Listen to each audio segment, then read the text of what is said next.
I'm still thinking about something I read this week. There was a couple who lived in a rural area, and it was kind of like a cabin kind of house that they lived in. And probably a couple years into their marriage, they had an argument.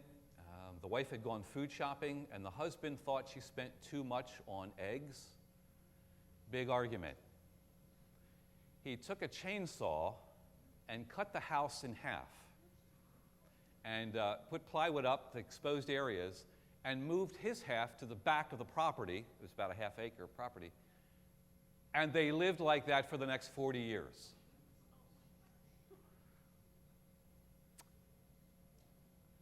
The inability to forgive can ruin your life.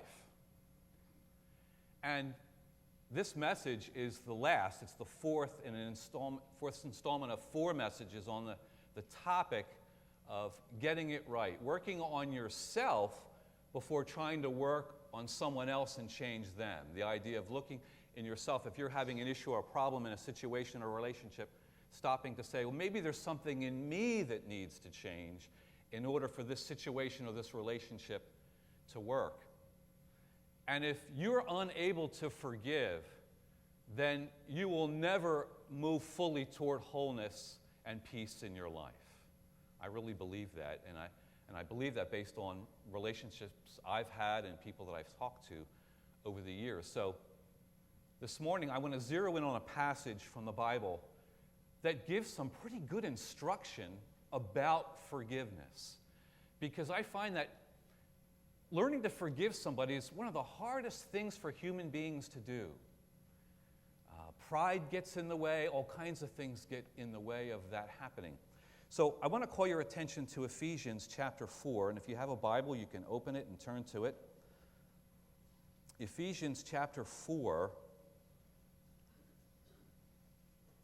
and I'm just going to pull out a couple of verses that speak to this issue of relationships and anger, because anger is often the prelude to hurt, which creates a scenario where there's a need for forgiveness. So in Ephesians chapter 4, verse 25, the Apostle Paul's writing this letter to the Ephesians, so it's the church at Ephesus, thus the name Ephesians. And he says in verse 25, "Therefore each of you must put off falsehood and speak truthfully to your neighbor, for we are all members of one body." So now he's speaking to the church, and he's saying as you relate to one another, honesty is of utmost importance. And it's important for Christians and people who call themselves Christians, because if you have an issue with somebody and you're not honest with yourself and with that person, you can't even begin to reach for forgiveness and come to a place where there can be healing if there's been some kind of misunderstanding or a breach of some kind, and that creates this separation and hard feelings. Be honest with one another. Verse 26, "In your anger, do not sin." This is such an important verse for Christians. In your anger, do not sin. So if he's putting it that way, then anger and sin are not the same thing. You can be angry and not be sinning. Anger is an emotion that God has given human beings. The Bible tells us God got angry when there were injustices, people hurting people. God got angry. A lot of times we refer to that episode where Jesus got angry at the people selling things in a temple and he turned over tables. He was so angry. We get angry. It's an emotion, like being sad or being happy. That's not a sin. He says, when you're angry, in the midst of your anger, do not sin. Don't let that anger lead to something that is sinful. Don't let that emotion of anger grow in you in such a way that it becomes something destructive, where you say or do something to hurt yourself or someone else. In your anger, do not sin. And he tells us more. Do not let the sun go down while you are still angry. So now Paul's saying that there's a relationship between anger and time. He's saying it's okay to be angry, it's a human emotion, but if it's left unchecked, if it continues over an extended period of time, now it's going to be a problem. And the reason why he says don't let the sun go down, and this is a biblical expression which, means don't let it go on and on and on. The problem is if anger is left to exist and grow, it becomes other things that lead us into sin. I know a lot of couples have a little covenant between them, husband and wife. Don't go to bed angry. Anybody here ever said that? Don't go to bed angry. It's a good rule if you can follow it, because it's biblical. Don't let the sun go down on your anger, because if you hold on to it, it becomes other things. Counselors, psychologists tell us that depression is anger turned inward. If you get angry and you don't deal with it, it doesn't go away, it just takes other forms, and it can stay in you and make you depressed and make you sad. If the anger stays with you, it can turn into bitterness. Bitterness is prolonged anger. It's anger that we nurse and we water it and it grows. And it starts to take over us. And it changes us. It then changes the way we look at people and situations. Sometimes you'll meet somebody who just seems grumbly and grumpy and unhappy in life. And many times it's because they got angry at some point, there was a disappointment in life, someone hurt them, they never dealt with it, and it took over them. It just grew and grew. It grows into malice, where you want to hurt somebody or do something, start slandering that person or saying something bad about them because you got this anger and you're not dealing with it, you don't know what to do with it, and now it's starting to grow into other things. So Paul says, do not let the sun go down while you are still angry. And then he follows that up in verse 7 and says, do not give the devil a foothold. Now that's important. If you're angry, now you're vulnerable because you're letting an emotion overtake you. And if you're angry, Satan knows that he can come in and he can use that against you and against the kingdom. If you're angry, then you may not be thinking clearly about things because that emotion it's got your attention and is directing your behavior. And it leads you to do things you don't really want to do and you shouldn't do. Don't give Satan a foothold. Don't give him any room to sneak in and take over any part of you. I feel like anger is like electricity. I mean, if you've ever really been angry, it's like a power or a force that surges in you. And maybe you're so angry you get red in your face and you start yelling. Paul says you've got to pull the plug on that, or it's going to continue to surge through you and control you. You might say, well, yeah, that sounds easy. Just pull the plug on your anger. But how do I do that? He's going to tell us. He's going to tell us. Further down, if we look at verse 31, Paul says, get rid of all bitterness, rage, and anger, brawling and slander, along with every form of malice. He's pretty much covering the gamut on what it means to get mad.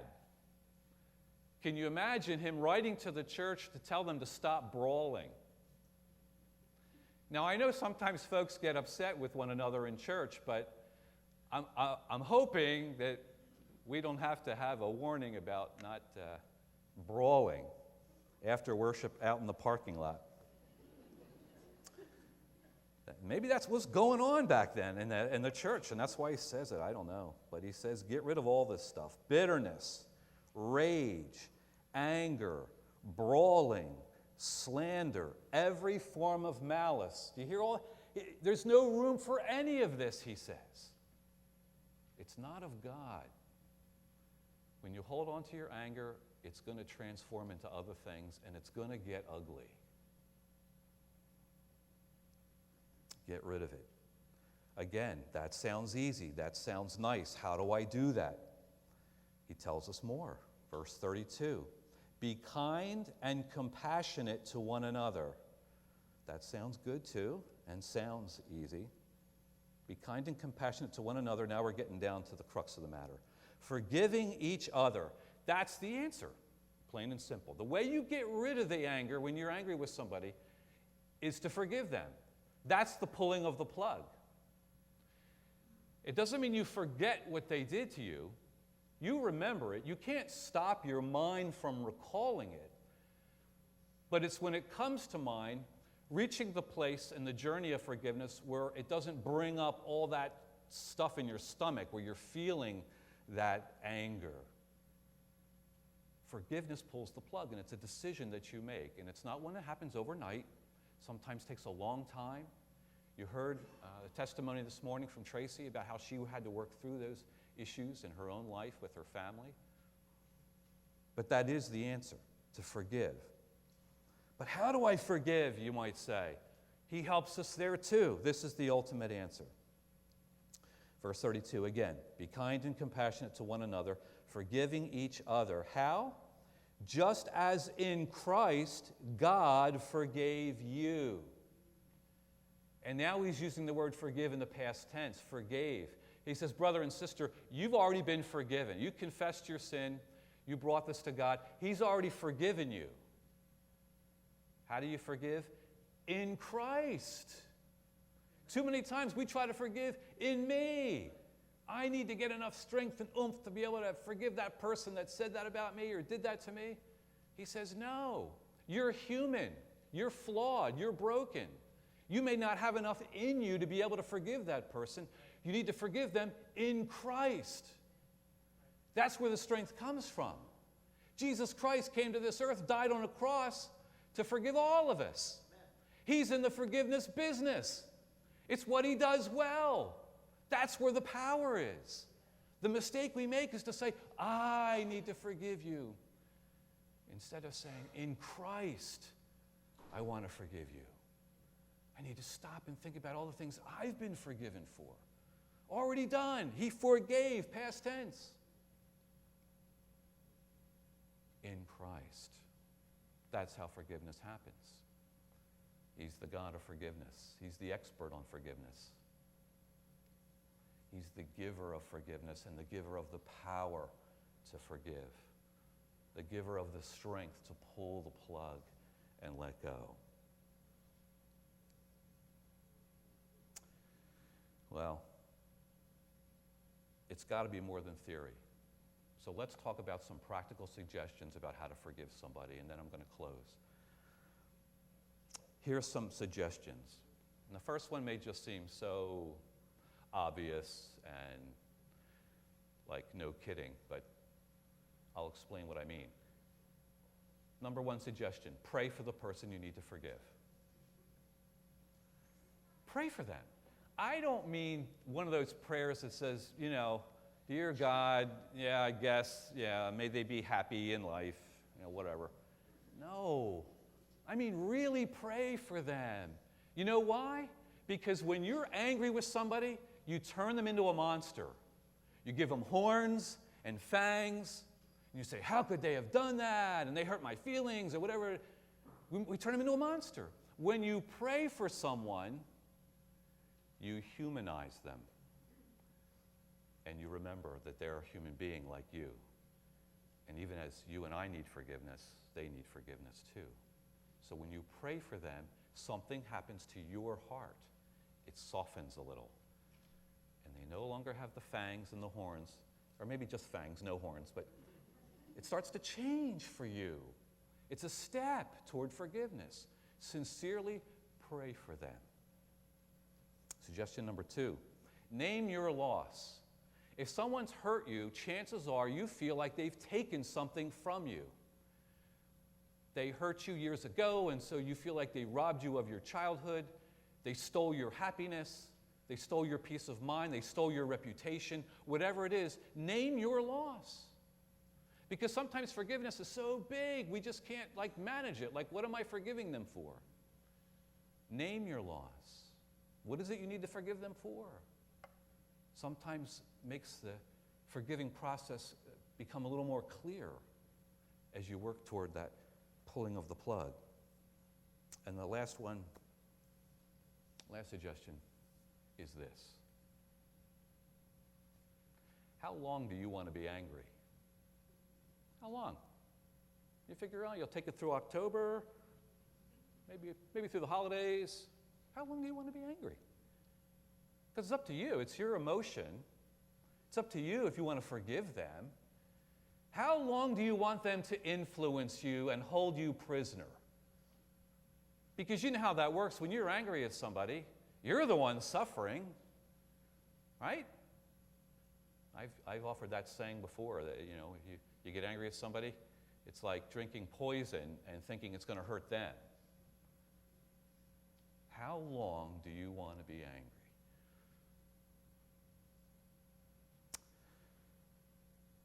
You have to release the past so that the past can release you. Think about that. I just saw an article this week about a man who, his name was Malcolm Alexander. He was in prison for 38 years. He was charged and convicted of rape, served 38 years, just was released January 30th of 2018. He didn't do it.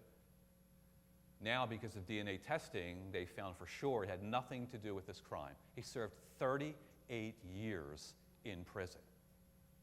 And when he got out, the reporters were there, you're going to sue the state, and this is what the man said. There's not enough time to be angry. There's not enough time to be angry. There we are, back to the relationship of anger and time. He said, I've been in prison 38 years. You think I still want to hold on to that? I want to be free. I want to be out. I want to enjoy life. I don't want to be stuck in the past. I want to be released.